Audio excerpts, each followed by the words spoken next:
예. 그런 부분에 대해서 좀 이해를 할 수 있게 많이 도움을 주셨으면 좋겠네요. 예. 그거는 이제 저번 주 그 교재를 보면 좀 사진 같은 걸 좀 보여드렸었거든요. 나중에 그런 사진 자료나 이런 것들이 많이 있으니까 그런 것들을 가지고 좀 추가적으로 요청이 오시면은 중간중간에 그런 부분을 한번 보여드릴 겁니다. 그래서 제가 이제 요 장에 시작하기 전쯤에 그 장 부분에 대해서 기본적인 부분은 파워포인트가 아니라 빔으로 간단하게만 소개해 드릴 겁니다. 왜냐면 자세하게는 안 되고요. 왜냐면 그거에 너무 시간을 많이 뺏기면은, 예. 저는 저 카페 안에는 그런 자료가 혹시 있어요? 작년에 했던 그런 자료들은 제가 강의했던 다른 분의 자료라든가 이런 것들은 올라가 있죠. 강의 자료들은. 근데 그 외 것들은 제 홈페이지 주소가 따로 있는데, 여기 보시면은 이제 여기서 이제 김세웅닷컴이 이제 개인 홈페이지고요. 웹하드 부분이 있습니다. 웹하드가.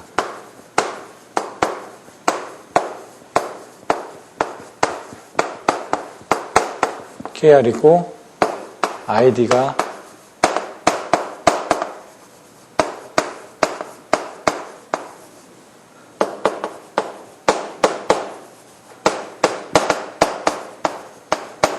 그러니까 이제 저 또 동영상 강의를 저기를 해야 되니까 이제 진행을 해도 될까요?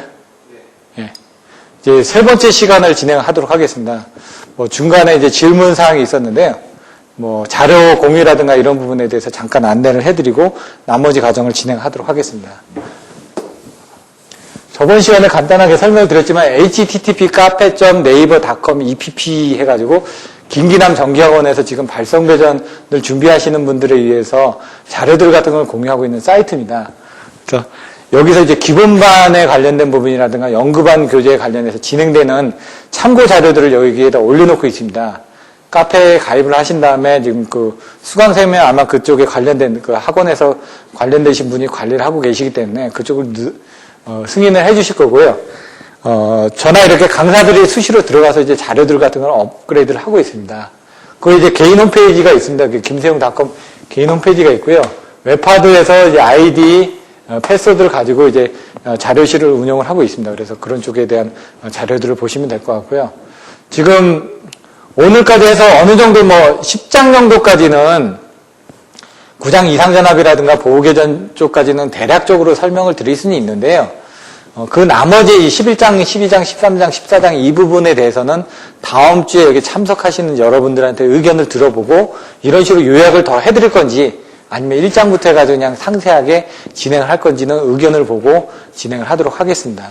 그리고 이제 각 장 내지 아니면 제가 여러 개를 하나를 묶어가지고 왜냐면 화면을 띄워가지고 이렇게 하고다 보면은 이제 시간이 좀 많이 뺏깁니다. 왜냐면 4시간도 그렇게 많은 시간은 아니거든요. 그래서 묶어서 전체적인 콘셉트 정도 뭐 예를 들어 처음 시작할 때 뭐 1장, 2장, 3장 같은 경우는 한 번에 같이 볼 수가 있으니까 그래서 1장에서 뭘 배우게 되고 2장에서 뭘 배우게 되고 이렇게 뭐 간단하게 뭐 사진이라든가 한전 자료들을 통해서 간단하게 설명을 드리고 그 다음에 상세적인 부분은 기본서로 나가는 식으로 그렇게 설명을 드릴 겁니다. 그래서 그런 과정 때 아니면 또 여러분들이 평상시 또 궁금하거나 그런 것들이 있으면 질의를 해두시면은 제가 이번 주에 또 답변이 바로 안 될 수가 있습니다. 왜냐면 자료를 다 안 가져오기 때문에 그런 경우는 이제 제가 뭐 오늘 받은 그 메일을 통해서 자료를 답변을 드리거나 아니면 그 다음 주에 와서 제가 설명을 드리는 식으로 진행을 하도록 하겠습니다. 이제 진행파 부분에 대해서 이제 그 진행을 할 건데요. 진행파에 대한 설명은 사실상 저번에 했습니다. 저번 주에. 그렇기 때문에 시간 관계상 이게 제가 생략을 해야 되는데 중요하다 보니까 간단하게만 정리를 해드리겠습니다. 9-4 진행파의 특성.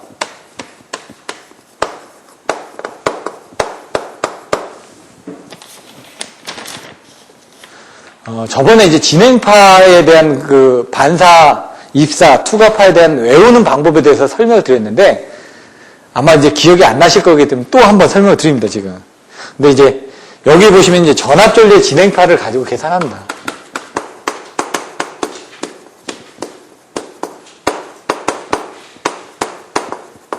이 전압전류의 진행파를 이제 계산하는 이 그림은 장거리 성전선로의 그림을 보시면은 유사하게 그림이 그려져 있습니다. 여기서 그림 그리는 부분은 제가 생략을 하겠습니다. 그럼 여기서 보시면은 이제 처음에 어떻게 됐냐? 전하량을 가지고 두 번째, 세 번째, 네 번째, 다섯 번째 이런 식으로 순서로 외우시면 됩니다. 이제 그림을 그려야 된다. 반드시 그림이 있어야 되고 거기에 대해서 전하량 dq는 ECdx라는 식을 가지고 두 번째 전류를 계산합니다. 왜냐하면 전압 전류 진행파니까 전류는 I는 ECV로 이 dx하고 이 dq가 I로 변하는 거고 이 dx가 dt분의 dx 해가지고 V로 바뀌게 됩니다. 그런 과정들이 여기 숨어 있는데 그냥 그 커다란 컨셉만 설명을 드리는 겁니다. 어차피 교재에 보시면 이 내용이 나와 있습니다. 이게 중요한 부분이다라는 것만 알고 계시면 되고 세 번째 자석을 보게 됩니다. 자석 d파이는 IL dx 파이가 뭐로 변할지 이 네 번째에서는 역기전력 이 d파이가 2로 바뀐다는 얘기죠. dq가 i로 바뀌었고 dx가 어떻게 됐죠? v로 바뀌었죠. 그럼 여기가 어떻게 될까요? 이 dx는 똑같이 여기서도 IL V로 바뀌겠죠. 이 dx가 V로 바뀝니다. dt분의 dx가 V로 바뀌게 돼 있으니까. 그러니까 이런 과정들을 이렇게 딱 그 머릿속에 넣어놓고 시작을 하시면은 이 전하량이 전류로 바뀌고 자석이 기전력으로 바뀐다. 왜냐면 우리는 전압전류의 진행파를 계산을 해내야 되니까. 그래서 이런 식에서 이게 V로 바뀌고 여기에서 V로 바뀐다. 하나만 알고 계시면 다 응용이 되니까. 그래서 우리가 원하고자 하는 특성 임피던스, 또 과도 임피던스, 서지 임피던스, 얘기하는 또 파동 임피던스, 이런 부분을 계산한다는 얘기죠. 그게 임피던스 Z는 루트 LC. 이게 나중에 헷갈려지는 부분이 있다고 그랬습니다. 그러면 항상 우리나라는 연장자가 위니까. 연장자가 위에 가지 않습니까? C보다는 L이 뒤에 있지 않습니까? 나중에 계산할 때 ZY에서 이게 어떤 게 Z가 올라가고 어떤 게 Y가 올라갑니까? 이렇게 물어보시는 분들도 있거든요. 그럼 Z가 위에 올라간다라고 생각하시면 됩니다. 왜냐? 연장자가 항상 우리는 위에 앉으니까. 얘 같은 경우도 얘가 C인지 얘가 L인지 헷갈리는 경우가 있습니다. 분명히. 그럼 연장자가 L이니까 이런 식으로 외우시면 된다는 얘기입니다. 잘 안 될 때는 무조건 외우는 방법도 그냥 아까처럼 특성을 가지고 어떤 그 법칙을 가지고 여러분만의 법칙으로 외우시면 됩니다. 옆집에 순이네 신발이 몇 개가 있다. 나는 그런 식으로 외우겠다. 그러면 평상시 때 내가 많이 익숙하던 그런 방식으로 외우시는 겁니다. 그냥. 요걸 해가지고 계산하시는데 여러 가지 부분이 있습니다. 근데 특성 임피던스가 보통 300에서 500옴 정도가 나온다고 얘기를 했습니다. 그래서 요걸 가지고 거꾸로 계산하는 문제도 있고요. 예제 문제에서. 보시면 이제 전파 속도에 대해서 계산하는 방법도 있고, 특성 임피던스, 전파 정수. 중요한 게 특성 임피던스. 전파 정수 계산하는 부분. 전파 정수에서는 위상 정수, 감쇄 정수 해가지고, 알파가 감쇄 정수고, 베타가 위상 정수고, 이렇게 나왔던 내용들도 있고요. 그런 내용들을 보시면 될 거고, 요것들을 이용해가지고, 여기 나와 있는 것처럼, 가공선로하고 지중선로를 계산하는 부분. 가공선로하고 지중선로에 대한 특성 임피던스하고 전파 정수를 계산합니다. 그럼 가공선로 하나만 계산하면 지중선로는 끝납니다. 똑같은 거거든요. 가공선로는 계산하실 때 이런 식으로 해서 대지면에 등가 거리를 해가지고 이제 계산을 하는 거고요. 지중선로는 이 부분이 또 틀려지겠죠. 등가 대지면의 그 길이가 틀려지니까. 근데 여기서는 이제 유전율이 들어가죠. 유전율. 여기서 나중에 계산된 가공선로의 특성 임피던스에다가 유전율만 곱해주면 됩니다. 전파정수도 가공선로의 전파정수에다가 유전율, 지중선로는 거기에 대한 유전율만 곱해주면 똑같다는 얘기죠. 그래서 여기서 이 두 개 특성 임피던스하고 전파정수를 구해주면은 지중선로에서 특성 임피던스하고 전파정수도 구해질 수 있는데 여기 앞에다 곱해지는 값이 바로 이 유전율 값만 곱해주면 된다. 이것만 알고 계시면 된다는 얘기죠. 근데 거기에 관련된 이제 그림을 그려주는 부분들이 남아있고 나머지는 연계가 되어 있습니다. 지중선로 쪽에서는 이 유전율 때문에 더 느려집니다. 유전율이 한 2.5배에서 4배 정도 되기 때문에 실질적으로 속도는 한 0.5에서 한 0.65% 정도. 그러니까 한 그러니까 50%나 65% 정도로 전파 속도가 좀 떨어지게끔 되어 있습니다. 그런 내용들도 나와 있으니까요. 보시면 될 것 같고요. 그리고 여기를 이제 단락을 하거나 개방을 해가지고 이제 그 계산하는 방법들이 또 나와 있습니다.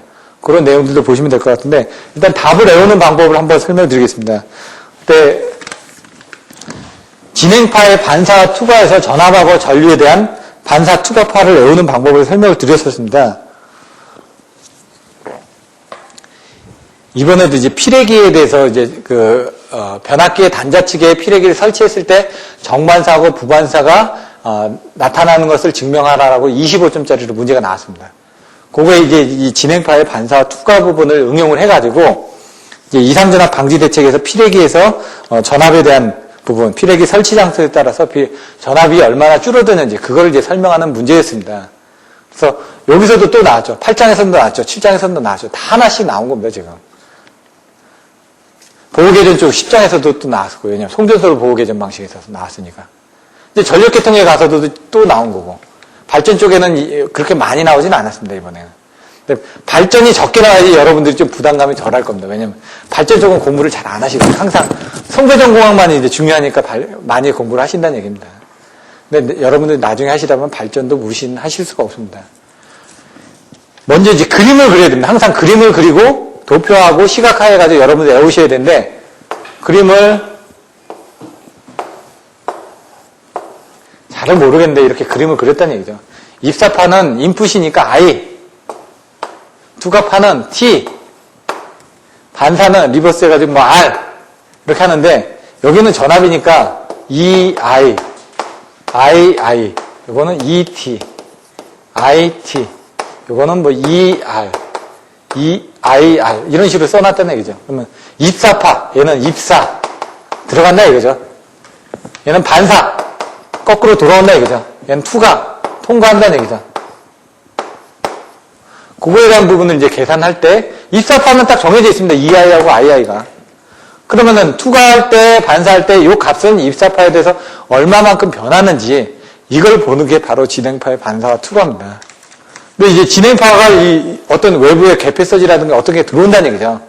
그러면은 이걸 이제 줄여주기 위해서 여기다 이제 피레기를 달면은 얼마나 반사될 때 접지가 돼 있으니까, 이 지점이 접지가 됐으면 임피던스가 틀려질 거 아닙니까? 여기 임피던스 Z1하고 이 임피던스 Z2 부분에 의해서 여기 피레기가 접지되면 얼마나 전압이 떨어지느냐. 왜냐면 외부의 이상전압 큰 전압이 들어왔을 때 피레기가 달려 있으면 방전을 시킬 거 아닙니까? 그 얼마만큼 방전을 시키냐. 그래서 이 양단에 나타나는 전압이 얼마만큼으로 제한이 되느냐. 이런 것들을 계산을 해내는 거죠, 피레기는. 그래서 피레기 하면 용어들이 많이 나옵니다. 그게 바로 이상전압에서 나오는 문제들이라는 얘기예요, 피레기. 이상전압 하면 피레기가 반드시 나와야 되는 게 거기에 대한 문제가 가장 많이 나오니까. 근데 이상전압에서는 앞에서 뭐가 나왔죠? 직경내, 유도래. 근데 내부 이상전압, 외부 이상전압, 개폐서지 이렇게 나오면서 나왔던 것들이 바로 이제 피레기 쪽으로 넘어간다는 얘기입니다. 요거에 대한 것들을 외우는데 이제 투과하고 반사를 외우는데, 투과는 뭘 타고 넘어야 됩니다. 항상. 타고 넘어야 되니까 2배의 힘이 필요한다 이거죠. 제가 얘기했던 것처럼. 근데 반사라는 거는 그냥 똑같이 반사하는 겁니다. 지금 뭐 보시면 레이저 같은 거 쓰면은 거울에 반사되면 그대로 반사되지 않습니까, 지금. 그런 것처럼 똑같이 하고 저희가 그 산에 가서 얘기를 하면 물론 이제 반사될 때 좀 메아리가 돌아오더라도 속도는 줄여지겠지만 여러분들이 생각하실 때는 반사파는 크기는 똑같다라고만 생각을 하시면 됩니다. 방향만 반대고. 그런 의미로 이제 생각을 해서 ER하고 IR을 보는데, 반사파에 대한, 투과파에 대한 전압하고 전류는 여기다 계산할까요? 여기다 쓸 수 있으니까 전류, 전압, 전류 이렇게 계산해서 보겠습니다. 얘는 임피던스, 양쪽의 임피던스 부분에 분명히 비례를 할 거란 얘기죠.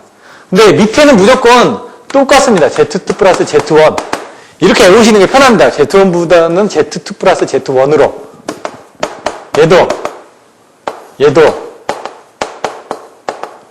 얘도 임피던스 기인한다는 건 알겠다는 얘기죠. 근데 여기는 지금 전압이니까 입사파에 대한 전압 부분이 될 거고, 전류니까 입사파에 대한 전류 부분이 될 거고, 얘는 전압이니까 입사파에 대한 전압이 될 거고, 얘는 입사파에 대한 전류 부분이 될 거란 얘기죠.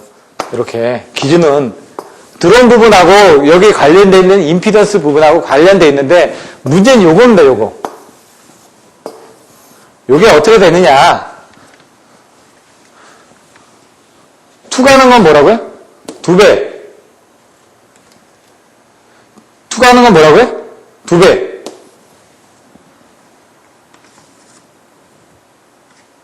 여기서 중요한 게 이제 또 전압일 때하고 전류일 때하고. 전압이면 어떻게 된다? 항상 Z2가 먼저 나온다. 전압일 때는 Z2가 먼저 나온다. 예? 전류일 때는 Z1이 먼저 나온다. 이렇게 보시면 된다는 얘기죠. 여기는 2배, Z2, Z1. 이거 끝인데 얘는. 이게 답입니다, 지금. 얘는 이제 반사되니까 뭔가 줄어들겠죠, 지금 여기서. 지금 아까처럼 제가 메아리처럼 뭔가 줄어든다고 했으니까 이 부분은 어떻게 될까요? Z1이 나오겠죠. 얘는 Z2가 나오겠죠. 이렇게 외우시면 되겠죠. 나중에 이게 그 시간이 지나고 헷갈리더라도 이런 그 어떤 매개체를 가지고 그 개념을 가지고 계시면은 이거 진짜 당황하면 안 써집니다. 왜냐면 중간에 물론 이제 그림을 그리고 이제 그 II 플러스 IR은 IT 해가지고 계산해가지고 뭐 계산해서 나가다 보면은 뭐 마이너스를 넣고 이제 계산하셔야 되는데 Z1분에 이렇게 해가지고 계산하다 보면 통분하다가 실수할 수도 있고요. 여러분이 실수할 수 있는 부분이 분명히 있습니다. 그런 경우에서는 나중에 그냥 이걸 맞춰주셔야 된다는 얘기죠. 중간에 과정이 틀려도 그거 모릅니다. 우리가 이걸 어떻게 다 통분하지 않고 그냥 넘어가는 경우가 많기 때문에 결론 부분만 똑같이 이렇게 나와주시면 된다는 얘기입니다. 근데 답안지에 따라서는 얘 부분을 여기다 마이너스를 쓰고 이걸 Z2 플러스 Z1으로 이렇게 표시를 한 것도 있습니다. 이렇게. 근데 그러다 보니까 이제 저는 애우는 방법에서 전류를 앞에다 놓고 마이너스를 넣으면은 애우기가 편하니까 그냥 그런 법칙을 가르쳐 드리는 겁니다. 애우는 법칙. 근데 이거 푸는 법칙에 대해서는 여러분들이 이제 나중에 배우시게 될 거고요. 여기서 이제 또 나눠지는 게 종단이 접지가 됐을 때, 종단이 단락이 됐을 때, 접지가 됐으니까 Z2는 0이겠죠? 아니야. 종단이 접지식이 단락이 접지신데 제가 죄송합니다. 종단이 개방식. 개방이 됐으니까 Z2는 무한되게 되겠죠? 개방이 됐으니까. 이게 비접지. 종단이 단락이 됐을 때. 단락이 됐으니까 Z2는 0이 돼 있고 이건 접지가 됐을 때. 이런 식으로 이제 나눠지게 됩니다. 여기는 정반사가 되고 요거는 부반사가 된다는 얘기죠. 아까 얘기했던 피레기 쪽에서 변압기 단자 쪽에 피레기를 설치했을 때 정반사, 부반사가 이루어지는 걸 증명하시오. 이것처럼 진행파의 반사 투과 부분을 가지고 정반사, 부반사를 설명을 해주셔야 된다는 얘기죠. 그러면 문제에서 묻는 내용이 뭔지를 여러분들 이해를 하셔야 됩니다. 그러면 전체적인 콘셉트를 이거는 어디에서 이 부분을 묻는구나 라는 걸 알고 계셔야 된다는 얘기죠. 여기서 이제 그림이 있습니다. 이렇게 해가지고 변압기에 이렇게 있다 보니까 이렇게 3개 해가지고 Y결선이 이렇게 돼 있죠. R상, S상, T상이. T상이 되는데 여기다 이제 접지를 했다. 접지를 했을 때 여기 지금 한쪽에 전류가 들어오게 되면은 이쪽으로 이렇게 전류가 붕괴가 되겠죠. 그럼 여기 이제 요 지점에 전위가 어떻게 되느냐 묻는 문제가 하나 있습니다. 그럼 2분의 1이 나타난다라는 그런 부분이 있는데 요거는 예제에 나와 있으니까 한번 살펴보시면 될 것 같고 요거 말고 이렇게 3개만 이렇게 돼 있는데 첫 번째 케이스, 두 번째 케이스, 세 번째 케이스가 있습니다. 한 선에만 이게 전류가 인가됐을 때 물론 이럴 때는 이렇게 2개가 가는데 접지가 안 돼 있으니까 2개만 가겠죠. 그때 요 지점에 나타나는 전압은 어떻게 되느냐. 그럼 3개 중에 2개가 나갔지 않습니까? 나중에 이제 외우실 때 하나가 인가됐을 때 3개 중에 2개가 나갔으니까 3개 중에 2개가 나갔으니까 여기 전압은 3분의 2개가 됐다. 이게 아니라 이제 두 번째 2개가 인가됐을 때 이게 2개가 인가됐을 겁니다. 이렇게 그때 이 지점의 전위는 어떻게 되냐 3분의 2에다가 2개가 인가됐으니까 3분의 4입니다. 이렇게 여러분들 외우셔도 된다는 얘기죠. 나머지 또 세 번째 3개 3개가 인가됐을 때 3분의 2에다가 3배를 인가합니다. 어떻게 되죠? 2배의 전압이 인가되죠. 이렇게 외우셔도 된다는 얘기입니다. 정 안 될 때는, 이해가 안 될 때는 이게 예제 문제에 그대로 있습니다. 그러니까 나중에 외우는 방법에 대해서는 여러분들이 여러 가지를 외우셔도 되는데 외우는 방법에 대해서 제가 설명드리는 거 그걸 이해하는 방법에 대해서는 여러분들이 다 따로 하셔야 됩니다. 이제 이쪽으로 가서 다시 이제 이상전압 방지 대책 부분에 대해서 설명을 드리겠습니다. 왜냐면 중요하기 때문에 제가 생략을 안 한 겁니다. 왜냐면 저번 주에 2번은 해드렸을 겁니다. 그래도 계속 반복을 해드리는 게 중요하기 때문에. 지난주에 안 오신 분이, 여기 계신 분은 다 지난주에 안 오셨거든요. 그러니까 돌아가셔가지고 아마 지금 오픈이 돼 있을 겁니다. 지난주 강의가. 그래서 저번 거를 한번 쫙 들어보시고 들으시면서 정리해 보십시오. 직접 써보셔야 됩니다. 오늘도 사실 더 자세하게 해드리려고 하는데 시간 관계상 지금 그렇게 할 수는 없고 9-5 이상전압 방지 대책.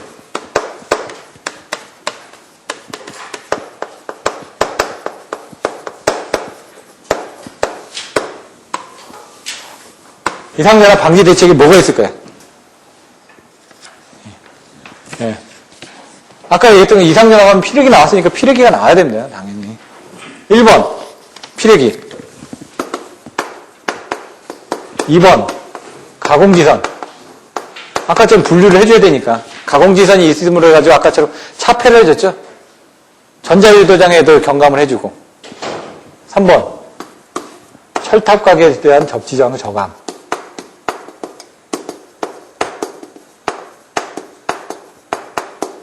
왜냐면 이제 저희가 이제 발성 배전을 하다 보니까 이상전압에 들어올 수 있는 게 대부분 딱 정해져 있다는 얘기죠. 철탑을 통해서 들어오거나 아니면 변전소를 통해서 들어오거나 이 수용가 내부에 대한 그런 이상전압이라든가 이런 것들은 많이 고려를 안 한다는 얘기입니다. 그러다 보니까 피레기 같은 경우는 송전선로용 피레기라든가 아니면 내부에 아까 내부 이상전압인 개폐서지라든가 그런 쪽에 관련된 피레기들에 대해서 물어보는 거고 가공지선 같은 경우는 외부, 직경내 같은 부분에 대해서 가공지선을 설치를 하다 보니까 분류가 되겠죠. 내격이. 분류되는 그 분류 개수를 이용해가지고 발변전소의 접지 설계 시에 지락전류의 유입을 또 60%로 제한을 해가지고 또 계산하는 IEEE 스탠다드 80에서 그런 계산하는 방법들이 있습니다. 그런 것들을 나중에 이제 그 문제가 나오기 때문에 그런 부분 보시면 되고. 철탑값에 저한 접지장을 저감하는 부분. 왜냐면 철탑이 이렇게 있는데, 여기 가공지선인데 내가 쳤는데, 여기 접지장이 큽니다. 그럼 회로는 어떻게 되죠? 저항이 적은 쪽으로 움직이려고 합니다, 전류는. 그러다 보니까 여기 저항이 크니까 어떻게 될까요? 여기 가공지선으로 내가 쳤지만은 실질적으로 선 쪽으로 다시 돌아가는 애자를 통해가지고. 이게 바로 역삼락이라는 얘기죠. 가공지선에 친 내격이 대지로 방전되지 못하고 애자를 통해가서 다시 상선으로 플래시오버 하는 거를 바로 역삼락이라고 얘기를 합니다. 그래서 추후에 이상전압에 보면은 섬락의 정리가 뭔지, 역삼락에 대한 정의가 뭔지, 경관 역삼락의 정의가 뭔지 이런 내용들이 또 나온다는 얘기입니다. 이게 경관이라는 선과 산이 되든 아니면 피레기하고 그 가공선이 되든 선과 선 사이가 역삼락이 일어나는 게 경관 역삼락이고 역삼락은 피레기 가공지선을 통해서 철탑을 통해서 플래시 오버하는 게 역삼락이고요. 섬락 같은 건 말 그대로 그냥 플래시 오버하는 거고 이 철탑각의 접지형을 저감을 하게 해서 예를 들어 일반 대지 같은, 평야 같은 데는 접지장이 잘 나오기 때문에 상관이 없는데, 산악 같은 경우는 접지장이 안 나오다 보니까 여기 침상 접지봉 같은 걸 이용해가지고 매설지선을 깔아가지고 접지장을 저감을 한다든가, 이런 부분 수행을 하는 거죠. 그래야지 대지로 방전시켜주니까, 빨리. 그런 부분들이 나와 있고, 그러다 보니까 이 철탑에 관련된 부분, 가공선로에 대한 옵셋 부분이 어떻게 되는지 내용이 나오고, 옵셋에 대한 부분을 볼 때는 가공선로에 대한 옵셋하고, 지중선로에 대한 옵셋을 비교를 하게 되고, 이런 식으로 꼬리에 꼬리를 물듯이 하나를 여러분들 보시면 거기에 대해서 연계해서 자꾸 생각을 해 주셔야지만 기억이 오래 간다는 얘기입니다. 하나만 단편적으로 보시지 말고.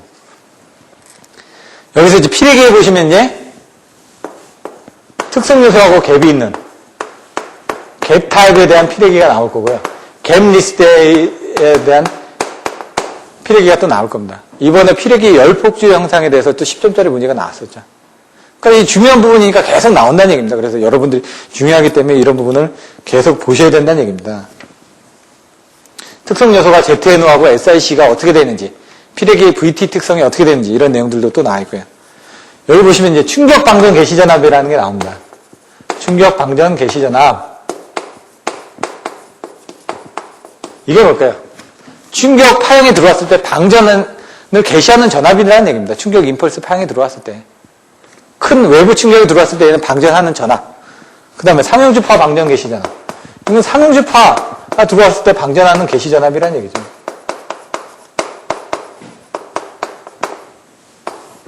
그러니까 상용주파 방전 개시 전압은 높아야 되겠죠.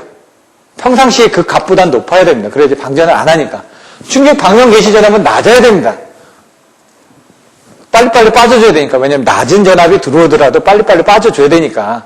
왜냐면 어느 정도 레벨 이상만 통과할 수 있는 게 아니라 이걸 낮춰놔야지. 이거 이하만 되면 무조건 다 빠져나가라는 얘기죠. 댐 수위를 이렇게 낮춰놓으면 예를 들어 물고기 잡을 때 수위를 낮춰놓으면 다 빠져나갈 거 아닙니까? 이걸 높여놓으면은 여기 다 담겨져 있으니까 안 나가고 버티겠죠. 그러다 보면 터지겠죠.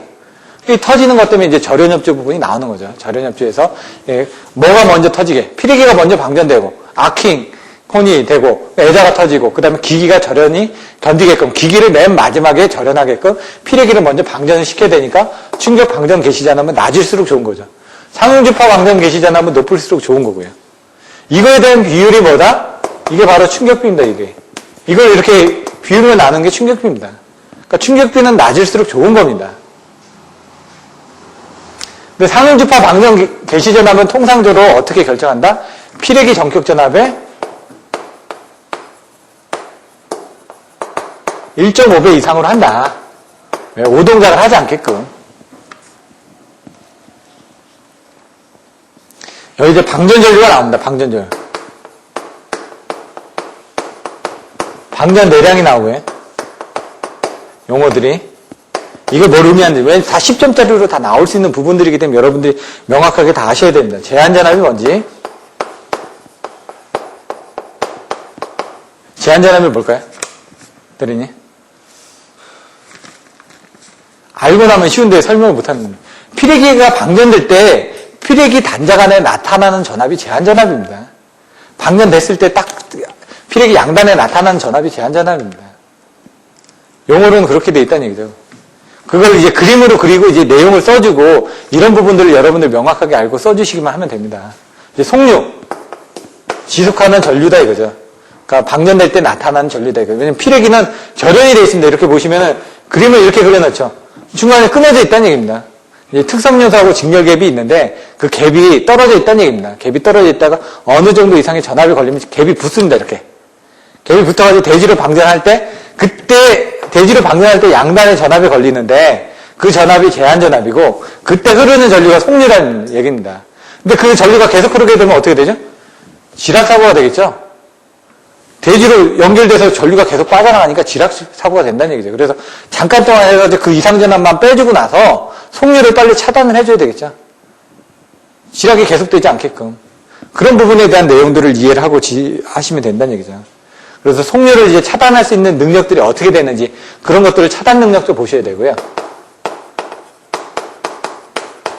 이 피레기에 대한 내구성 등에 대해서도 여러분들 보셔야 되는 겁니다. 왜냐면 퓨즈 같은 것도 한번 용단되면 끝납니다. 퓨즈는. 근데 퓨즈가 용단되지 않을 조건들이 있습니다. 얘도 피레기도 여러 번 쓸 수가 있습니다. 그래서 한전의 변전소 같은 데 가면 피레기 카운터가 있습니다.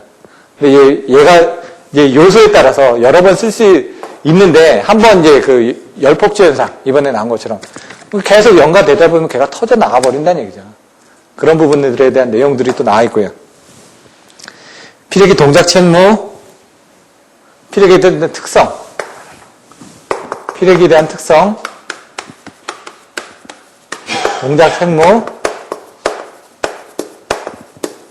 이런 내용들에 대해서 나오죠. 피레기 정격 전압 뭐 구비 조건 뭐 이렇게 나오죠. 또 전격 전압이 뭔지 구비 조건이 뭔지 구비 조건이 이제 충제 상승내 해가지고 외웠는데 저 같은 경우 충격이 적어야 되고 제한 전압이 작아야 되고 상용주파 방전 개시 전압은 높아야 되고 속류 차단 능력이 높아야 되고 내구성이 있어야 된다. 이런 식으로 아까 얘기했던 이런 충격 방전기 시전압이 낮고 상형주파 방전기 시전압이 높고 제한전압 아까 나왔죠. 제한전압이 낮고 상형주파 충제 상 이런 식으로 외우는 거죠. 근데 앞에서 이런 용어들에 대해서 여러분들이 명확하게 알고 계셔야지만 예? 피력의 구비 조건을 쓸 수가 있다는 얘기입니다. 그래서 하나하나가 다 중요하기 때문에 여러분들 이 부분은 다 시험 문제라고 생각하고 다 피력의 쪽은 외우셔야 됩니다. 잘 모르시면은. 동작 책무가 있는데 동작 책무에서는 어떻게 속류를 차단할 수 있는 능력이 어떻게 되는지 차단기 동작 책무도 있습니다. 그건 뭐냐면 차단기가 얼마만큼 그 동작을 성능을 보증할 수 있는지 그 내용이 나와 있는 겁니다. 특성이라든가 이런 쪽에서는. 그리고 피해기 설치 장소에 대한 부분이 나와 있습니다. 이번에 시험 문제 나왔던 25점짜리로 정반사, 부반사 나오는 부분. 여기서 이제 수식이 나오죠. ET는 EA 플러스 V분의 ESL. 그래서 요게 이제 피력이 설치 장소를 제한을 해놓고 있죠. 아까처럼 정반사, 부반사 하면서 입사파, 추가파가 왔다 갔다 하다 보면은 전압이 계속 커집니다. 커지다 보면 기기가 소선될 수가 있겠죠. 그래서 그 길이를 제한을 시켜놓는 겁니다. 얘 같은 경우 지금 보시면은 345, 154, 66, 22.9kV에 대한 피력이 설치 거리가 있습니다. 얘가 80, 60, 얘가 85, 65, 45, 20m. 그러니까 22,900 같은 경우는 가서 보시면 피력이 설치점이 그 인위단에서 이 피력이 설치 조건이 있죠. 설치 장소에 대한 부분이 4가지가 있죠. 발변전소의 출입구라든가 뭐 가공선로하고 지등선로가 만나는 곳이라든가 여러 가지 내용들이 나와 있습니다. 거기서 그런 부분들이 20m가 넘었을 때는 피력기를 설치를 해줘야 된다는 얘기죠. 그럼 만약 40m면 어떡합니까? 그럼 20m당 피력기를 하나씩 설치를 해주시면 됩니다. 왜냐면 입사가 돼가지고 아까처럼 임피던스가 바뀌어지는 데서 그 임피던스에 의해서 전압을 낮춰주는 거니까. 왜 전압을 낮춰주냐? 22,900보다 큰 전압이 치고 들어올 수가 있다는 얘기죠. 지금 왜냐면 아까처럼 이상 전압이 들어왔을 때 방전을 하다 보면은 개통에서 견딜 수 있는 전압보다 큰 전압이 유기가 돼가지고 기기들이 소선될 수가 있으니까 이걸 20m당 하나씩을 설치를 해주게 되면은 그 전압을 빨리 대지로 방전시켜주다 보니까 그 지점에 대한 이상 전압을 다 균일하게 낮춰줄 수가 있다. 그때 계산한 식이 바로 이거다라는 내용입니다. 결론적으로 보시면은. 여기서 이제 접지 계수가 또 나옵니다. 근데 이제 여러분들 보시면은 피대기에 대한 전격 전압을 이제 계산하는데 IC 기준으로 해가지고 6으로 나눌 수 있는 값으로 계산을 해주셔야 됩니다. 근데 이게 뭐 345, 154, 뭐 66, 22,900 좀 틀려지는데 여기서 나타났던 것처럼 이렇게 표에다 이렇게 해가지고 옆에다 또 그리는 겁니다. 이거는 설치 위치, 얘는 피대기 전격 전압. 이런 식으로 표를 외우시라는 얘기죠. 제가 얘기했던 것처럼. 345 쪽에서 어떻게 계산하냐. 345, 154, 66, kV. 이때 계산할 때는 이제 그 전격 전압을 가지고 계산을 하셔야 되겠죠. 345에 대한 전격 전압에 362 kV의 루트 3, 대지 전압. 169에 대한 대지 전압. 얘 대지 전압이 전격 전압 72에 루트 3. 여기다 이제 곱하기가 이제 들어가죠. 근데 아까 얘기했던 것처럼 그 전류 A, B, C, D 해가지고 아까 개폐 설치할 때 계산했던 그런 값이 있죠. 얘도 이제 상용주파 이상전압에 대한 배수들을 정의하는데 얘 같은 경우는 1.2배, 얘는 1.3배, 얘는 1.73배를 정의를 합니다. 그리고 아까 뭐 페란티 현상에 대한 효과라든가 그런 것들을 또 계산하기 위해서 1.15배를 또 계산합니다. 아까 그 수식에 있던 그 A, B, C, D를 곱하는 겁니다. 결론적으로 표에 있던. 그래서 제가 그 표를 외우라는 부분이 이렇게 되는 거죠. 그러면 얘가 나오는 전압이 몇이 나오냐면은 288kV가 나오고요. 얘는 144kV가 나오고 얘는 84kV가 나옵니다. 그럼 얘를 뭐라고 여기다 써주시면 되죠. 288 kV, 요건 메타, 요건 kV, 이런 식으로. 얘는 144, 얘는 84, 얘는 21 내지 18이죠. 여기 또 22였을 때는 또 틀려집니다, 여기. 또, 이런 걸 이제 표로 해가지고 외워주시라는 얘기죠. 얘는 피레기는 몇 프로 피레기라고 얘기를 합니다. 뭐 80% 피레기, 뭐 85% 피레기, 90% 피레기, 뭐 115% 피레기 얘기하는데 그거는 요거에 대한 기준인데 요거 정極전압에 대한. 절연 계급에서 절연 호수로 나눠지죠. 1호사 나누기 1.1하면은 140 해가지고 140호수 하면은 그거에 대한 뭐 그 개폐 이상 전압이라든가 계산하는 수식들이 또 나옵니다. 그런 것들이 다 연결돼 있는데 여러분들이 요거에다가 0.8을 곱하면은 요 수식대가 나옵니다. 대략적으로. 그리고 얘는 80% 피레기가 되는 겁니다. 얘는 요거에다가 한 85%를 곱하면은 요 정도 전압이 나옵니다. 딱 맞아떨어지는 않습니다. 얘가 보시면 뭐 84점 몇 프로고 얘가 뭐 81점 몇 프로고 얘는 115%인데 114점 몇 프로고 이런 식으로 나타납니다. 계산상을 하면 거의 얘가 113%인가 나올 겁니다. 113.5%인가? 이런 식으로. 거의 맞아떨어진다는 얘기죠. 근데 이제 계산상으로 우리가 왜 6으로 나눌 수 있는 값, IC에서는. 이거 6으로 나눌 수 있나요? 이거 6으로 나눌 수 있나요? 이거 6으로 나눌 수 있나요? 이거 6으로 나눌 수 있나요? 이런 식으로 이제 IC 기준으로 하다 보니까 6으로 나눌 수 있는 값으로 이제 계산하다 보니까 그런 부분들을 써주게끔 되어 있다는 얘기입니다. 여기서 이제 필요한 부분들이 또 있다 그러면은 직경례가 이제 내려치겠죠. 그러면 그거를 이제 아까 뭐로 차폐한다고 그랬죠? 가공지선으로 일단 차폐를 합니다. 우리는 송전솔로가 많다 보니까. 가공지선에 대한 차폐 부분이 나오게 되면은 차폐. 여기서 이제 유도례에 대한 차폐 부분하고 직경례에 대한 차폐 부분이 나옵니다. 이 용어들을 보시면은 유도례 같은 경우는 아까처럼 네온으로부터 정전 유도를 해가지고 전선상에 유기되는 전하를 감소시키게 한다. 가공지선을 설치하게 되면 한 50% 정도 감소를 시킬 수 있다고 나와 있습니다. 근데 여기서 나와 있는 용어들이 가공지선을 이용해가지고 유도례를 차폐할 수 있는 그 차폐하는 부분을 보호율이라고 얘기를 합니다. 가공지선의 보호율. 그게 한 50% 정도 된다. 이건 전하를 감소시키는 부분이다. 이런 내용들이 나와 있다는 정도를 보고 읽어보시면 될 것 같습니다. 얘는 이제 보호각, 차폐각. 나중에 보호율도 있고 뭐 여러 가지 용어들이 좀 나와 있는데 그 가공전선에 가면 뭐 연입률, 피치율 뭐 이런 식으로 이제 용어들이 또 나옵니다. 여기서도 또 무슨 요율이 나오고 그럼 그런 것들이 이제 서로 이제 하나씩 요율에는 뭐가 있지 그러면 가공지선에는 무슨 요율, 어디에서는 무슨 요율 해가지고 여러분들이 이제 하나로 이렇게 그 여러 가지를 물론 이제 틀린 내용이지만은 같이 외워두시면 이게 좀 오래 간다는 얘기죠. 물론 이제 같이 돼 있는 거는 명확하게 외워주셔야 됩니다. 아까 인덕턴스에 대한 계략값, 정전용량에 대한 계략값, 송전솔로에 대한 임피던스에 대한 계략값, 아니면 발전기 임피던스에 대한 계략값, 뭐 이런 식으로 해가지고 거의 한 3개씩 나눠졌다. 그럼 비슷하게 외워두시면 된다는 얘기예요. 보호각, 차폐각 같은 경우는 이겁니다. 아까처럼 직경례가 오는데 내가 침이다. 765 같은 경우는 여기 가공지선을 설치를 하는데 이 철탑 부분이 상선 부분에 이렇게 그 상선 부분에 대해서 요거에 대한 각도가 마이너스 8도 이상. 왜냐면 직경례가 치지 않게끔 안쪽으로 송전선로가 들어가 있어야 된다는 얘기입니다. AWE 이론에 대해가지고 요거에 대한 각은 이거에 대한 원주에 대한 그 비율로 이루어지게끔 되어 있습니다. 원주의 반지름에 대해서. 그래서 얘가 안쪽으로 들어갈수록 더 유리하죠. 왜냐면 실질적으로 보시면은 얘는 원주율이다 보니까 이런 식으로 됩니다. 이런 식으로. 그다음에 이 안으로 들어가면 더 차폐 효과가 더 크겠죠. 여기 이제 보호효율이라고 해가지고 보호효율이라고 해서 또 나옵니다. 왜냐면은 이 가공지선을 설치를 함으로 인해가지고 이 상선에 내결이 침입하지 않을 효율입니다. 예를 들어 90%가 보호효율이다. 그럼 90%는 가공지선이 치는 겁니다. 10% 정도는 여기 칠 수가 있다는 얘기입니다. 그래서 그거를 이제 보호효율을 높이기 위해서 765 같은 경우는 마이너스 8도로 하고요.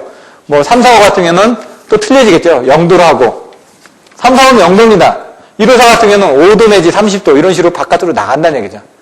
그래서 보시면은 154, 345 같은 건 철탑 보면은 가공지선보다 어떻게 되죠? 가공지선이 이렇게 돼 있으면은 A, B, C 이 부분은 바깥으로 이렇게 튀어나와 있지 않습니까? 154나. 이거에 대한 보호율이 좀 적어도 되니까. 근데 765 같은 얘가 들어가 있다는 얘기입니다. 그 765 같은 거 보면 우두형으로 해가지고 이렇게 나와 있죠. 근데 이제 철탑에 대한 가공지선 부분이 우두형이다 보니까 약간 모양은 안 맞는데 이런 식으로 해가지고 요율을 따져보면은 그렇게 된다는 얘기죠. 세 개 부분을. 내용들이 나와 있고요. 뭐 요율에 대해서는 그게 나와 있습니다. 보호효율, OPGW라든가 섬락, 역섬락, 뭐 경관 역섬락, 뭐 매설지선 아까 설명드렸던 그런 내용들이 나와 있고요.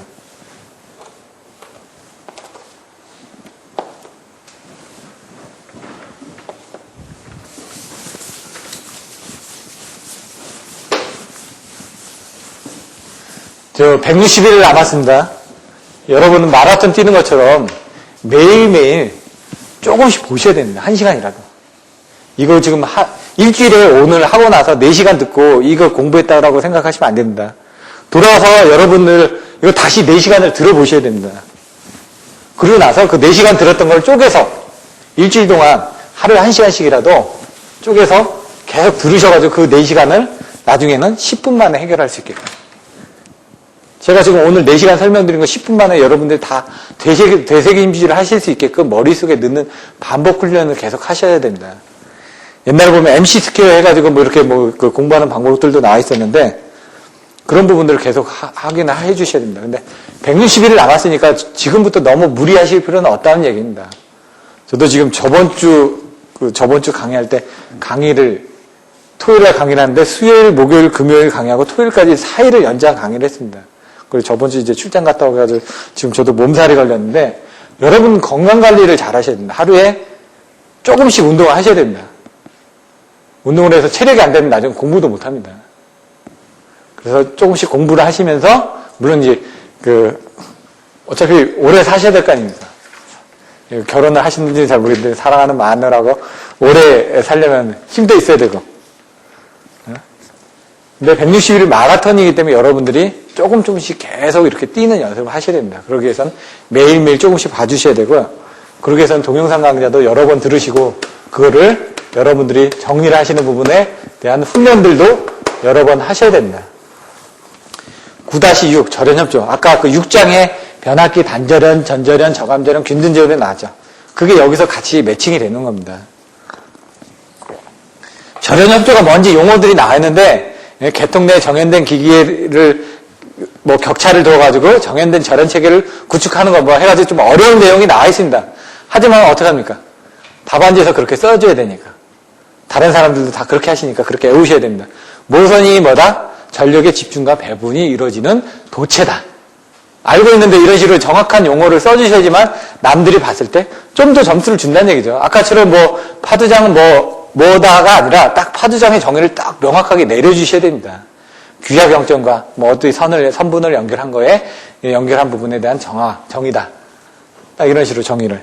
여기서는 이제 나중에 이제 그림이 나오는데 이건 섬락 빈도고요. 항상 그림을 그릴 때 정확하게 알고 그려주셔야 됩니다. 여기는 뭐죠? 섬락 전압이죠. 그림을 이렇게 3개를 그립니다. 이건 떨어뜨려서. 외울 때 그냥 저희는 피야 애기로 외웠습니다. 피야 애기. 네? 애기야 이렇게 연애할 때 많이 하시죠. 피야 애기. 피는 피레기. 아는 아킹홍. 아킹린. 애자. 이건 기기의 절연. 섬락전압이 높은 쪽에서 기기가 견디는 거고 피레기나 아킹홍이나 애자가 먼저 터져 나가라 이겁니다. 나중에 보시면 그 애자의 절연협조 부분에서 불평형 절연 같은 걸 실시를 하는 게 한쪽에는 11개를 달아놨으면 한쪽에는 9개를 달아놓는 겁니다. 왜냐면 2개 다 터지지 말고 한쪽 먼저 터져 나가라는 얘기입니다. 그래서 나중에 보시면 송배전선로의 절연협조, 발변전수의 절연협조, 뭐 여러 가지 절연협조주 부분에서 이제 가공선로에 대한 절연협조 부분에서는 애자 같은 것도 불평형 절연 부분이 나온다는 얘기입니다. 이런 식으로 이제 나와 있고 여기 이제 절연 계급들이 나와 있습니다. 말 그대로 계급화한 겁니다. 호수로 해가지고. 1호선 나누기 1.1 하게 되면은 이게 140입니다. 145. 계급으로 나눠져 있는 겁니다. 3.3 나누기 33kV 나누기 1.1은 이건 30호짜리죠. 이런 식으로 30호짜리는 이 정도 전압까지만 쓸 수 있는 거고요. 140호는 이 정도 전압까지 쓸 수 있는 레벨입니다. 그러니까 신발의 크기가 205mm가 있고 215mm가 있고 275mm가 있듯이 그런 규격을 나타낸 겁니다. 계급을. 요즘 보면 노스페이스에 보면 잠바별로 뭐 계급이 있다고 그러대. 저희도 잘 모르겠지만 그런 계급들도 알아두시면은 좋겠죠. 왜냐면 우리 애들이 왕따당하지 않게끔 하려면은 그런 것도 사줘야 되니까. 기준 충격 절연 강도가 또 나옵니다. 기준 충격 절연 강도가 뭐라고요? 아까 영어 단어 3배로 제가 말씀드렸는데. 예? 기억나시나요? 예, BIL. 자꾸 얘기를 하셔야 되면, 틀려도 좋으니까 자꾸 얘기를 하셔야지. 왜냐면 내가 맞는 건지 틀린 건지 본인이 자꾸 얘기를 하시다 보면은, 왜냐면 얘기를 할 수 있으면 쓸 수가 있습니다. 자꾸 이제 쓰는 연습을 하듯이 얘기하는 연습도 하셔야 됩니다. 왜냐면은 나중에 면접도 보셔야 되니까. 기준 충격 절연 강도에서 어떻게 계산하는지. 여기서 이제 계산할 때 이제, 예를 들어 140V짜리 같은 경우는 충격 전압에 대해서 이거 계산하는 방법은 52 플러스 50으로 계산합니다. 이런 공식으로.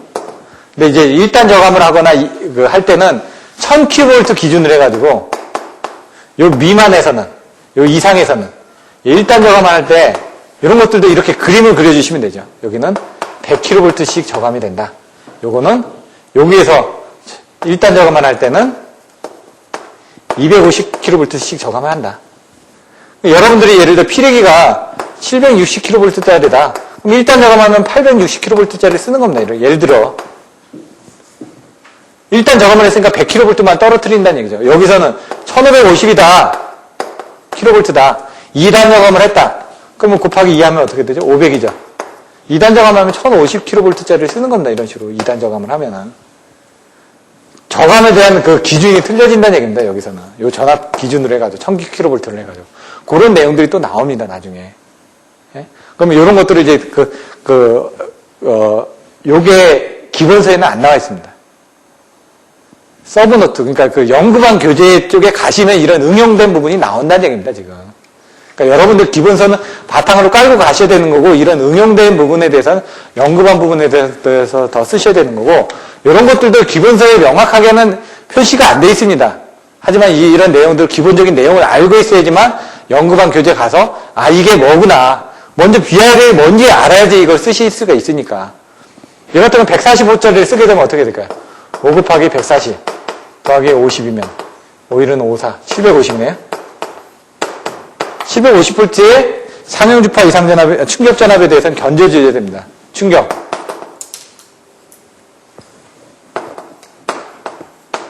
왜냐면 피레기가 지금 154짜리인데 145짜리를 썼습니다.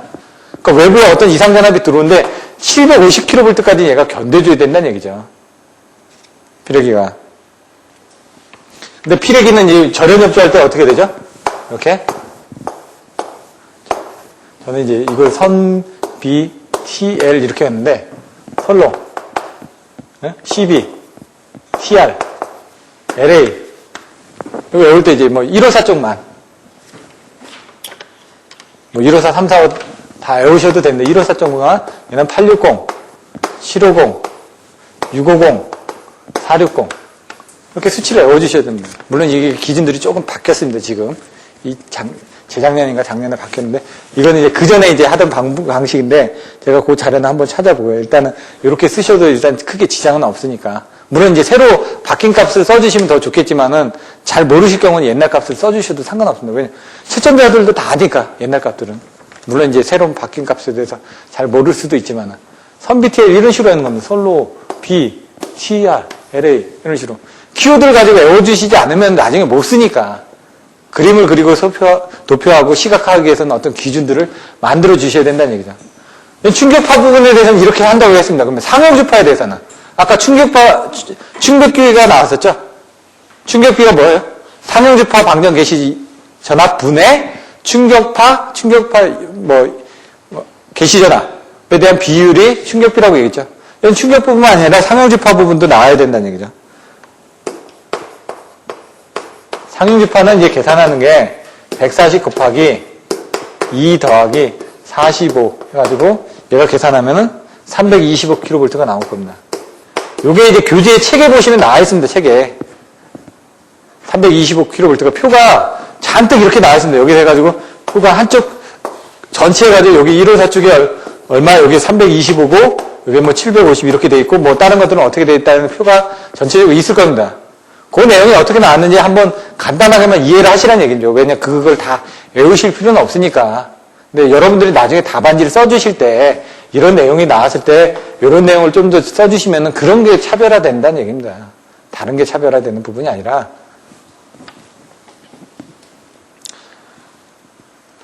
이제 여기 보시면 이제 절연협조를 하는데, 절연협조라는 건 이런 식으로 해가지고, 아까처럼, 기기 절연보다, 여기 선로, 기기, 절연보다 줄여들었죠? TB, TR, LA. LA 부분 여기 나왔죠? 빨리 터져나게. 피력이 방전됐을 때 이런 전압이 460kV 이상만 되면 방전을 시키는 겁니다. 방전을 시켜주는데 언제까지 건지라고요? 요 140호까지는 750kV까지 건질 수 있는 겁니다. 방전은 빨리 시켜주되 내가 건질 수 있는 내량은 이거란 얘기입니다. 얘가 빨리 터져나가란 얘기죠. 이 460짜리는 얘하고는 좀 틀려지겠죠? 예, 조금 내용들이. 견딜 수 있는 부분하고 방전되는 부분하고 이렇게 최대 부분이고 최대 이건 충격파 부분이고 실제로 이제 요거는 이제 그 기준 충격 파형으로 계산을 한 거고요. 실제 부분의 에너지에 따라서는 조금 틀려질 수는 있습니다. 예, 10장 보호 개전 쪽은 간단하게 정리를 하고 마치도록 할 텐데요.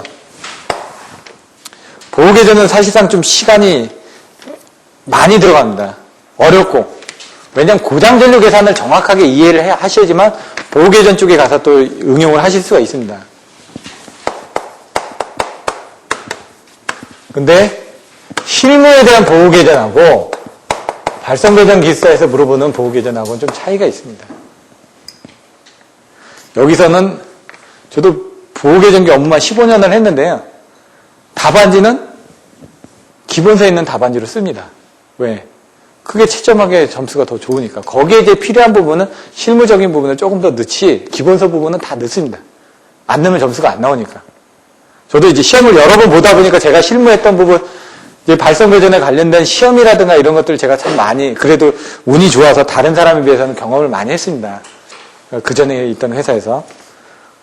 그래서 그런 부분을 많이 다 왔지만 실제로 답안지를 쓸 때 그게 맞아떨어지지는 않습니다. 유전정적 테스트 같은 것도 도블 테스트도 제가 다 해봤고요. GIS 부분 방전도 제가 다 해봤고, 가스 수분 측정도 다 해봤고, 뭐 UHF 장비도 다 사용을 해봤고, 뭐 코로나 방전, 뭐 PD 부분 방전 측정기 같은 것들도 제가 다 사용을 해봤습니다. 발성배전에 다 나오는 그런 용어들에 대한 뭐 상가 분석도 다 해봤고요.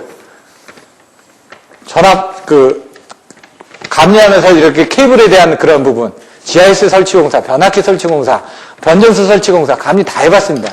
하지만 답안지는 그런 부분을 쓰는 게 아니라 여기 나와 있는 기본서에 있는 답안지 내용을 기본적으로 써주셔야 됩니다.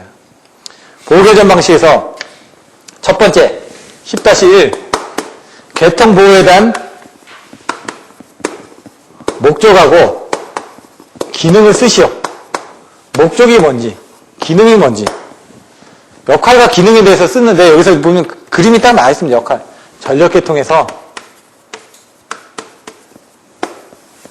PT, CT 쪽에서 입력을 받아가지고 어떻게 해요? 차단기를 보호개전기가 이걸 판단을 합니다. 사고인지 아닌지 여부를 판단해가지고 차단기를 동작시키는 겁니다. 사고 지점을 차단을 하면 된다는 얘기죠. 보호개전 시스템의 역할은 이거란 얘기입니다. 전력계통에서 사고가 났는지를 PT, CT, PT에서 받아들이는 게 과전압, 저전압, 과전류, 지락과전류, 뭐 이런 부분이 있겠죠. 이런 부분이 이제 뒤에서 또 나눠지게 되어 있습니다. 요걸 이제 전압에 관련돼서 보는 부분, 전류에 관련돼서 보는 부분, 전력에 대해서 보는 부분, 이런 식으로 또 나눠집니다. 이렇게 세부적으로 또 나눠지면은 발전기 쪽에서 보는 부분, 송전선 쪽에서 보는 부분, 변압기 쪽에서 보는 부분, 모터 쪽에서 보는 부분. 세부적으로 나눠지는데 여기서는 순수하게 이제 교재에 있는 부분을 봐서 이렇게 써주셔야 된다는 얘기죠. 이런 그림을 그려주시고, 그림도 그려주셔야죠. 회로 구성 같은 경우. 여기 보시면은 PT. 그림에서는 CT를 여기다 그려놨습니다. 차단기를 여기다 해놓고, 계전기를 여기다 해놨습니다. 릴레이. 그림을 그리기 편하게 해서 PT, CT 해가지고 여기서 나온 부분을 차단기 트리코일로 해가지고 여자를 시키게끔 이렇게 만들어 놨습니다. 이런 그림을 또 그려주시면 되고요. 예, 또 저쪽으로 가서. 자꾸 이쪽으로 오니까 이게 밑에가 없어가지고 제가 몇 번 넘어질 뻔 해가지고.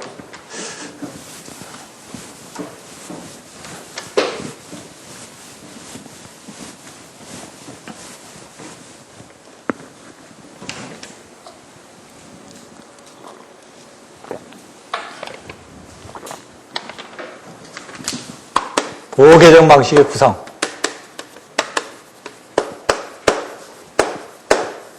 얘가 10-2.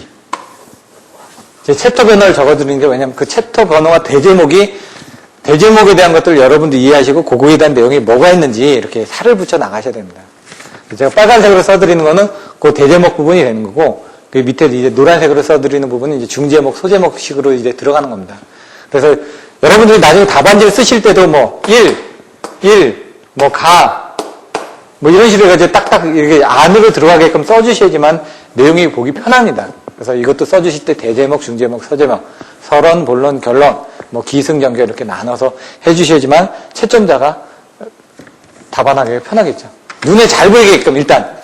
그럼 적절한 배치를 해주시고 그림을 그리고 이런 것들을 훈련을 해주셔야 됩니다. 그러려면 지금 여러분들 쓰시는 게 바로 훈련입니다. 줄쳐져 있는 이와 같이 줄쳐져 있는 데다가 이렇게 쓰시는 겁니다. 써가지고 남들이 보기 편하게 깔끔하게. 그리고 거기다 이제 그림도 어디다 배치를 해야 될지. 아니면 그림을 그릴 때 왜냐면 줄이 있다 보니까 요거 6줄에 그리는 게 나을지 5줄에 그리는 게 나을지 요거 3줄에 그리는 게 나을지 이런 것들을 훈련을 하시지 않으면 그림이 매끄럽지가 않다는 얘기죠. 그래서 자꾸 쓰시라고 제가 오늘 뭐 볼펜을 또 나눠드리는 부분이 그거 계속 쓰시고 가져오면 제가 리필을 해드리겠다는 게 그걸 별로 안 합니다. 근데 그거 한 100개 쓰신다. 그러면 합격할 수가 있습니다. 근데 100개를 쓰려면 100년이 걸릴지 모른다는 얘기죠. 근데 여러분들이 그걸 빨리 없애서 나한테 와서 리필을 해간다는 생각으로 하셔야지만 빨리 합격을 하실 수가 있기 때문에 제가 자꾸 그런 기회를 제공을 해드리고 분명히 다음 주부터 아니면 다다음 주부터 분명히 저한테 리필해가는 사람이 있을 겁니다. 그럼 여러분들이 자극을 받으실 수 있기 때문에 누구는 저렇게 하는데 나는 왜 못할까 하고 자극을 받으라고 제가 나눠드린 겁니다. 여기서 이제 주보, 후비보가 나눠집니다. 주보, 후비보 요거에 대한 내용은 생략을 하겠습니다. 나중에 설명을 드릴 거니까. 이제 보호계정 방식 구비 조건이 어떻게 되는지 내용이 나옵니다. 그런 내용도 살펴보셔야 되고요. 보호계정의 이제 분류 부분에 대해서 보겠습니다. 10-3.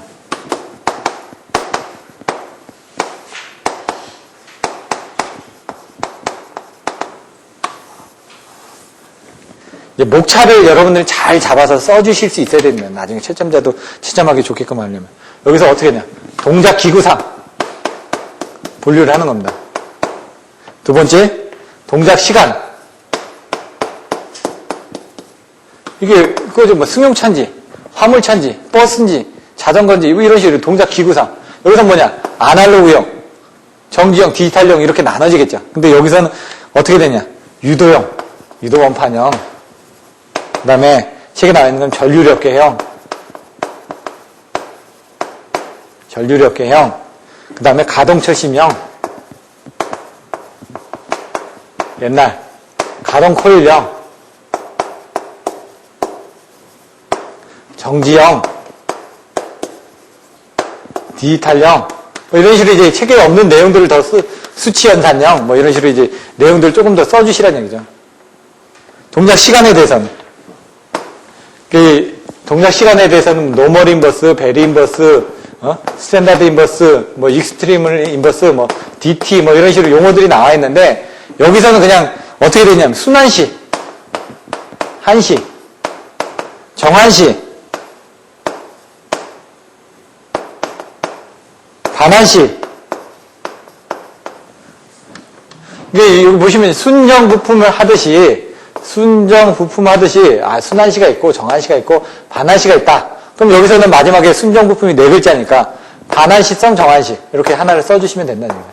반환시성 정한시 뭐 이런 식으로 여러분들 외우실 때 이런 식으로 외우는 겁니다. 그냥 다른 걸 막 연결해가지고 순정 부품 4글자가 있었는데 나는 순환시하고 정한시 순정 비읍자니까 반환시가 있다. 마지막에는 품자 대신에 반환시성 정한시가 있다. 뭐 이런 식으로 4개를 써주시면 되는데 거기다 이제 추가적으로 넣어야 될 게 이런 용어들을 이제 실무적으로 쓰는 용어들을 더 써주시면 좋다는 얘기죠. 기본적으로 이런 내용들은 써주셔야 된다는 얘기입니다. 동작 시간에서. 그 다음에 또 여기 용도상. 아까 제가 분류를 다 안 했었는데 동작 기구상, 동작 시간상, 용도상, 그리고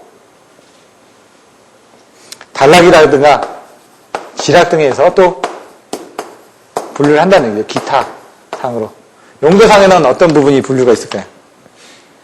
여기 나와 있는 것처럼 단락, 지라, 기타 분류가 되어 있다는 얘기죠. 그럼 얘가 1번이 될 테고요. 2번이 될 테고, 얘가 3번이 될 테고, 얘가 가가 될 테고, 얘가 나가 될 테고, 얘가 다가 되겠죠. 이런 식으로 이제 딱 분리해가지고 이걸 쓰시는 연습을 하셔야 된다는 얘기죠. 아, 보호계정의 분류는 3가지가 있구나. 용도상에는 또 3가지가 있구나. 동작 시간에는 4가지가 있구나. 동작 기구상에는 여러 가지가 있구나. 이런 식으로 해가지고 나중에 이렇게 써주고, 1에 가나다라 마바사. 이렇게 딱딱 써주셔야 되겠죠. 가 해놓고 여기다, 그 다음에 어떻게 하냐. 뭐 1 이렇게 쓰셔도 되고, 그거는 여러분들이 맞춰서 하시면 됩니다. 그럼 단락 부분에 대한 부분이 뭐가 있냐. 과전류, 뭐 과전압, 부족전압, 단락방향, 선택전압, 뭐 여러 가지가 있는데 이건 제가 생략을 하겠습니다. 너무 많아서. 이 지락 부분에 대한 것도 너무 많으니까 뭐 과전류 지락, 뭐 방향 지락, 선택 지락 이렇게 나와 있는데 생략을 할 거고요. 기타는 탈저보 주파수 뭐 한시 이렇게 나와 있는데 아까 얘기한 것처럼 전류에 관련된 부분, 단락도 전류에 관련된 부분이 있고요. 제가 크게 얘기했던 게 전류에 의한 부분, 전압에 의한 부분, 전력에 의한 부분 이런 식으로 나눠진다고 그랬습니다. 요거는 전류만 보는 거고 얘는 전압만 보는 거고 얘는 전압하고 전류를 같이 보는 거고 그게 필요한 게 주파수라든가 뭐 이런 것들이 더 있겠죠. 탈조 같은 경우는 또 다른 뭐 위상각이라든가 이런 것들도 볼 수도 있고요. 이런 부분이 틀려진다라는 내용들이 나와 있습니다.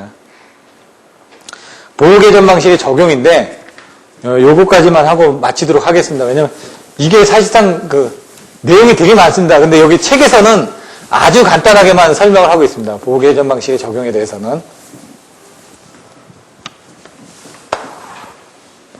그래서 요거는 여러분들이 나중에 서브노트, 다른 사람의 그 연구반 교재나 서브노트를 좀 참조를 하셔야 됩니다.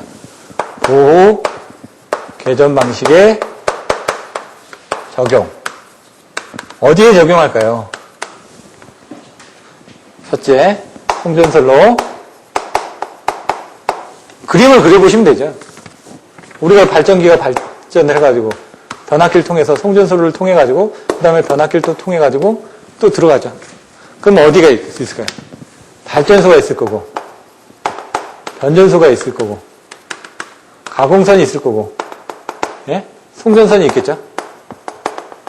그 배전소가 있을 거고 이렇게 나눠진다는 얘기입니다. 그럼 거기별로 이제 그 각각 설비별, 부하별 보호 방식들이 있을 거라는 얘기입니다. 근데 여기서는 이제 송전선로 부분이 먼저 나왔습니다. 이제 송전선로 중요하다 보니까 그 다음에 나왔던 부분이 이제 모선, 보호, 그다음 발전기 보호,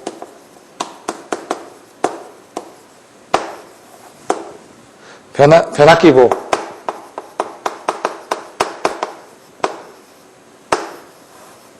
이런 정도로 나눠져 있습니다. 근데 실제로 이제 수용 과정에서는 전동기 보호 방식도 있을 테고, 콘덴서 보호 방식도 있을 거고, 뭐 케이블 보호 방식도 있을 거고, 여러 가지가 더 있겠지만, 여기서는 우리는 발성배전이니까, 발성배전에 관련된 이 그림에서 송전선로하고 모선, 중요한 부분이 이거니까. 송전선로, 모선, 발전기 보호, 변압기 보호. 이게 우리가 주로 쓰고자 하는 발성배전 쪽에 대한 부분이니까 그렇습니다. 근데 송전선로 부분은 여러분들이 좀 와닿지는 않으실 겁니다. 왜냐면 볼 일이 없으니까, 보호 방식을. 변압기나 발전기 같은 건 조금, 발전기도 좀 어렵습니다, 사실. 근데 변압기나 이런 것들은 조금 여러분들 쉽게 이해를 하실 수가 있는데, 모선 같은 걸 보호하는 거나 발전기 보호 같은 건 좀 더 어려운데, 송전선로 쪽은 더 어렵습니다. 저도 이제 거리계전기 같은 걸 세팅해보고, 그 다음에 발전기 같은 것도 제가 직접 세팅도 해보고, 실무에서 해봤는데, 내용을 이해하는 게 어렵습니다, 왜냐면. 내용 자체가 어렵기 때문에. 그래서 여기서는 여러분들이 답안지를 쓰는데 필요한 정도까지만 설명을 드릴 겁니다. 왜냐면 그 이상은 알 필요도 없으니까. 송전선로 보호 방식에서는 어떻게 오냐? 저희가 어떻게 했냐? 과방, 거피체 이렇게 했습니다.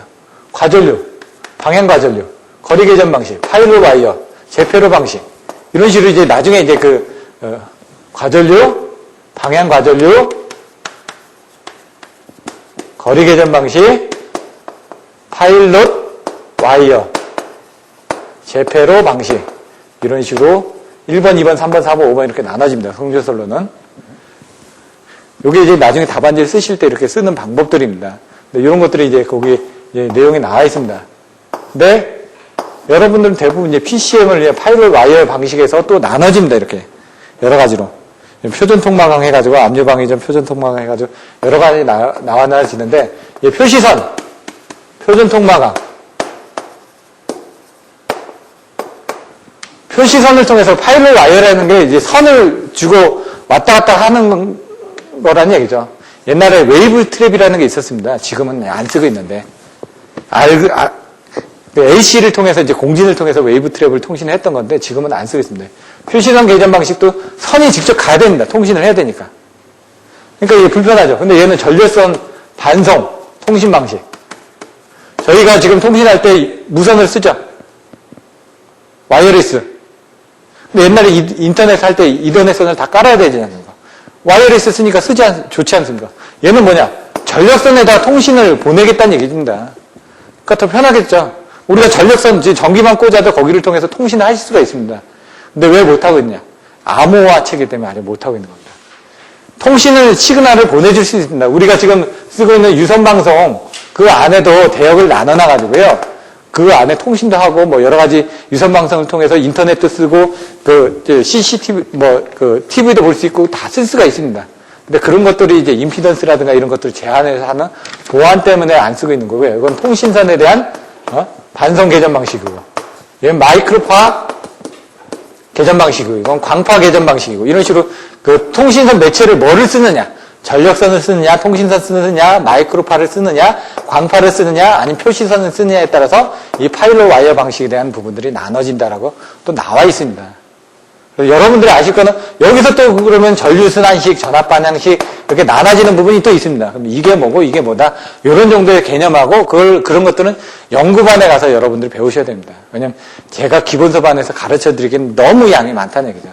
근데 여러분들은 대충 이런 방향 정도만 연구반에서 가져가시면은 아니 기본반에서 배워가시면은 연구반에서는 거기다 살을 붙이는 거기 때문에 여러분들 집을 짓는 방법에 대해서 지금 배우고 계시는 거고요.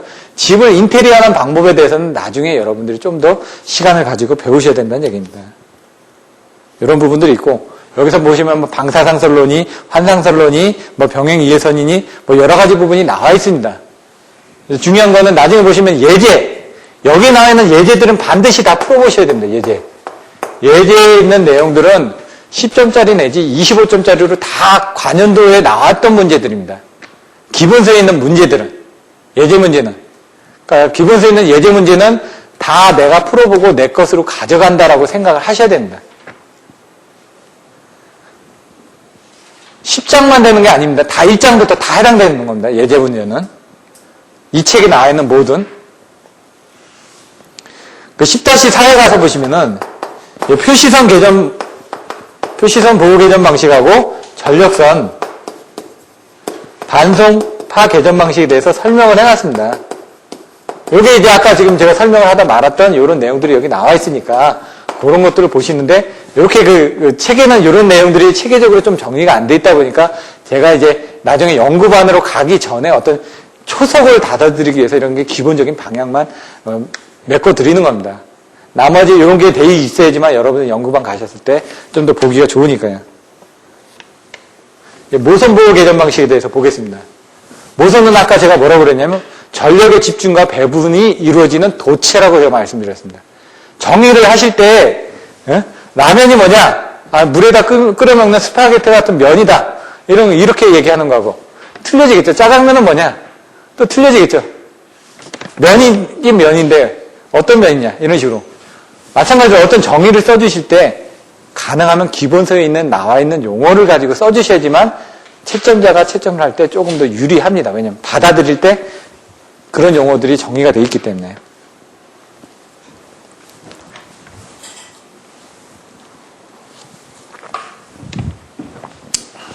모선하고 발전기하고 변압기 보호 세 가지가 남았습니다.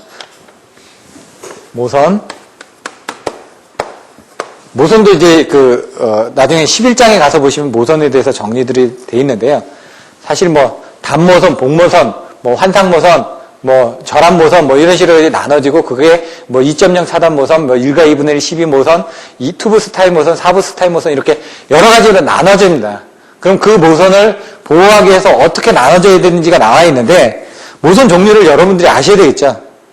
그건 이제 11장에 가서 여러분들 배우시는 거고, 모선을 이제 보호할 때 압류 방위 해가지고 이제 전압 차동 방식, 전류 차동 방식, 뭐 방향 비교 방식, 위상 비교 방식 이렇게 나눠져야 됩니다.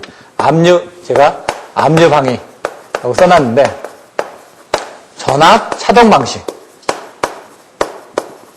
2번 전류 차동 방식. 3번 방향 비교 방식. 4번 위상 비교 방식. 뭐 이런 식으로 이제 나중에 이제 나눠서 보시면 됩니다. 그 내용들을.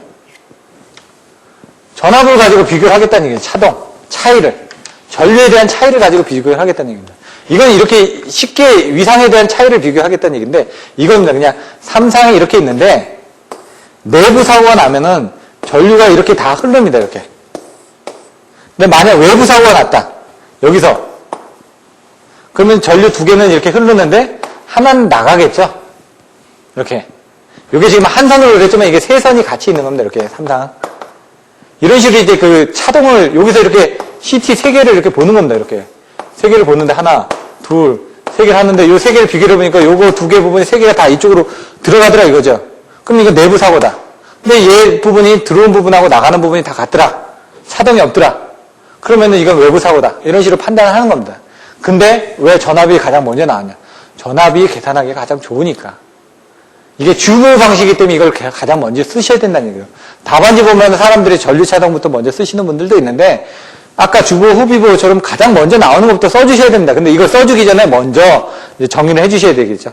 뭐 이렇게 네 가지가 있는데 그 중에 전압 차동 방식이 가장 좋다. 가장 많이 사용한다. 그리고 1번 전압 차동 방식 해가지고 거기에 대한 그림 그리고 설명해주고 2번 전류 차동 방식. 위상 비교 같은 거는 위상을 비교를 해주는 겁니다. 이렇게 하나, 둘, 세 개가 위상이 같으면 내부 사고인데 외부 사고다. 하나, 두 개는 같고 하나는 반대로 이렇게 되겠네요. 위상이 반대하니까 두 개는 이쪽 밑으로 가는데 하나는 이쪽으로 가니까 KL이 바뀌었으니까 위상이 180도 틀려질 거 아닙니까?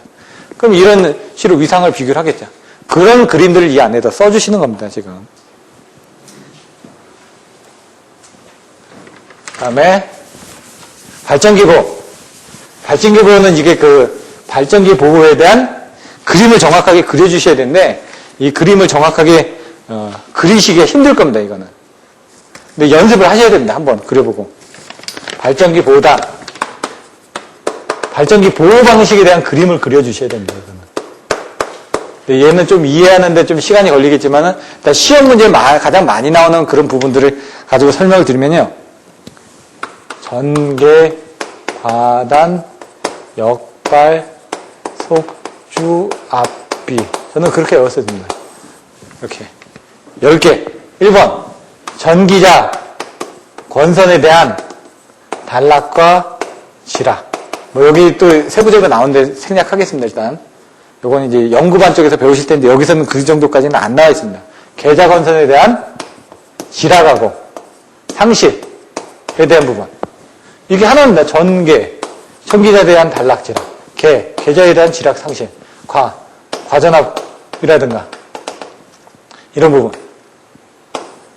단락 후비보. 이게 OCR 부분인데 단락 후비보는 51V라고 따로 나옵니다. 나중에 이게 계자 상실, 40계전기 이런 것들을 물어봅니다. 이게 뭔지. 40이 뭐예요? 51V가 뭐예요? 이렇게 물어봅니다. 그걸 써주실 수 있어야 됩니다. 역상에 관련된 부분. 46.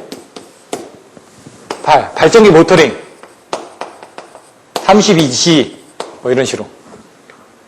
32P가 뭐고 32Q가 뭐고 이런 내용들을 간단하게 써드릴 건데 발전기 모터링 현상 방지하는 그런 내용들을 써드릴 거고. 과속도.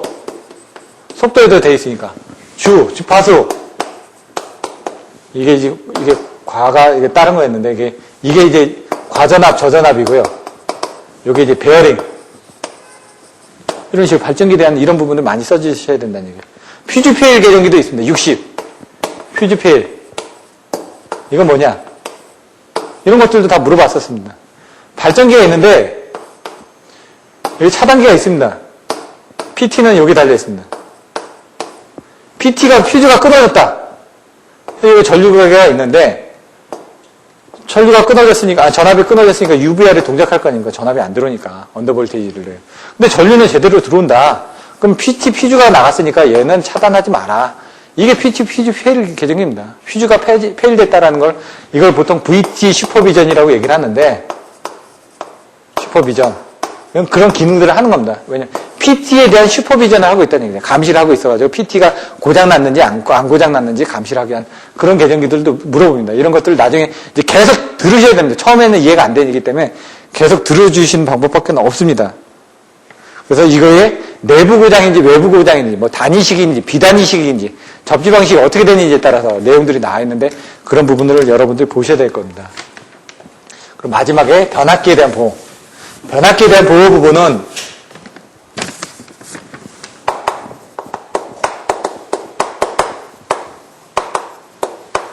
두 가지로 나눠져 있습니다. 답안을 쓰실 때는 정기적인 보호 방지, 기계적인 보호 장치 이렇게 나눠서 써주셔야 됩니다. 왜냐하면 변압기는 실제로 그렇게 보호를 하고 있으니까. 정기적인 보호 방식에는 과전류 부분이 아니라 87T 비율 차동 계정기 이게 주보고 50, 51이 이런 게 후비보로 되어 있습니다. 과전류 계정 방식에. 그래서 그런 내용들을 써주시면 되고요. 그래서 여기는 비율 차동에 대한 계산하는 문제라든가 이런 부분이 문제로 나옵니다. 각변이도 여러분들이 알고 계셔야 되고 실질적으로는 테스트를 해보면 각변이도 명확하게 알고 계셔야 됩니다. 그래서 여러분들이 여기서 이제 변압기 각변이 같은 것들도 설명을 드립니다. 실질적으로는 이런 것들도 중요하지만 인터포징 CT도 있고요. 네, 그런 개념적인 부분을 설명드리고 기계적인 부분에 대한 것들은 부충 방유권 저는 이렇게 외웠습니다. 부충 방유권 부홀즈 릴레이 충격 압력 계정기 뭐 방압판 뭐 유면 온도계 건선 온도계 이런 식으로 이것들도 뭐 96P 96B 뭐 55W 뭐 그다음에 26 원도 26W 이런 식으로 이제 이 용어들을 요구하고 매칭해서 이런 것들도 더 외워주셔야죠. 왜냐면 그래야지만 점수가 더 나오니까. 그러니까 그냥 요거만 쓰시는 것보다 이 숫자 하나 더 써주시면은 점수가 더 나옵니다. 부홀즈 릴레이 같은 경우도 어떻게 되냐? 그림을 그려주는 겁니다. 변압기가 이렇게 있으면은 부홀즈 릴레이를 여기다 달죠. 그거에 대한 그림을 상세 내역을 그림을 그려주는 겁니다. 드레인 밸브 달아놓고 예를 들어 나중에 PD 같은 거 할 때는 이 그림 그려놓고 여기다 PD장들을 이렇게 로보스키 코일 달아가지고 하는 방법들 아니면 A 같은 거 이렇게 달아서 하는 방법들 이런 식으로 그림을 그려주시는 겁니다. 그냥 실무를 했던 사람들은 내용들을 이런 걸 써주시고 그림을 더 그려주시면 된다는 얘기입니다. 이렇게 해가지고 이제 변압기 보호 방식에서는 이런 부분이 나와 있는데 여기서는 이 87T 하나밖에는 설명이 안 나와 있습니다. 그러니까 기본서다 보니까 말 그대로 기본서 보호 계정 방식이 되게 내용이 많은데 여기는 아주 짧게만 나와 있습니다. 그래서 이렇게 해가지고 그 3시간 동안 뭐 지금 1시간 넘었기 때문에 시간 관계상 정리를 해야 될 것 같고요. 다음 시간에는 저 보시는 것처럼 11장 이쪽으로 잠깐 보시면은 11장 변전소, 배전계통 구성, 배전선로에 대한 특성이라든가 이런 부분에 대해서는 나중에 여러분들하고 상의를 해가지고 이 부분을 설명을 드릴 건지 여러분들 원하시면 설명을 드릴 거고요. 아니다 나는 그냥 뭐 다시 1장부터 좀 자세하게 설명을 듣고 싶다. 그럼 그렇게 할 거고 그건 여러분들의 의견에 맞춰서 진행을 하도록 하겠습니다. 나머지 자료나 이런 것들은 이쪽을 참조를 하시고요. 필요한 것들이 있으면은 자료 요청을 하시면 홈페이지 통해서 자료 요청하시면 제가 답변을 드리도록 하겠습니다. 오늘 두 번째 시간 고생 많으셨고요. 다음 주에 뵙도록 하겠습니다. 감사합니다.